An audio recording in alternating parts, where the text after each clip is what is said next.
কিসের recipe share করছি এটা দেখার জন্য লাস্ট পর্যন্ত ভিডিওটা দেখতে হবে। সেখানে দিয়ে দিয়েছি কালো জিরে আর কাঁচা লঙ্কা ফোড়ন, তোমরা চাইলে শুকনো লঙ্কাও দিতে পারো। পেঁয়াজ কুচি দিয়ে দিচ্ছি পরিমাণ মতো, তোমরা যেই একটা দুটো, তোমাদের বেশি গ্রেভি চাইলে বেশি দিতে পারো। আমি মিডিয়াম চেয়েছিলাম তো মিডিয়ামে তিনটে কাটবো, পেঁয়াজ দিয়েছি ছোটো ছোটো করে। আর পেঁয়াজগুলো ভাজা ভাজা হয়ে গেছে, তার মধ্যে মশলা দিয়ে দিচ্ছি নুন, হলুদ, জিরে, তারপর লঙ্কা গুঁড়ি দিয়ে জল দিলাম কারণ লঙ্কাটা যাতে পুড়ে না যায়। তারপর তারপর টমেটো বাটা দিয়ে দিয়ে টমেটো বাটা না, টমেটো কুচি দিয়ে সবজিগুলো দিয়ে নাড়াচাড়া করে নিলাম। দেখো কত সুন্দর ভাজা ভাজা করে নিয়েছি, ভাজা ভাজা নয় একটু নাড়াচাড়া করে নিয়েছি। আর এখানে জল দিয়েছি পরিমাণ মতো। আর মাছটা আমি ভাজিনি, ভেবেছিলাম মাছটা কারণ আলাদা জায়গায় ভাজবো, তারপর ডাইরেক্ট কড়াইতে দিয়ে দেবো।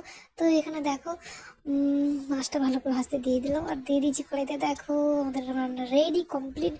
আর লাস্টের ক্যাপচারটা তোমাদেরকে ঠিকঠাক দিতে পারিনি, তো আশা করছি নেক্সট ভিডিওতে তোমাদের পুরো ভালো করে দেখানোর। তো ভিডিওটা ভালো লাগলে লাইক শেয়ার কমেন্ট করতে বললাম না। Tata, bye bye.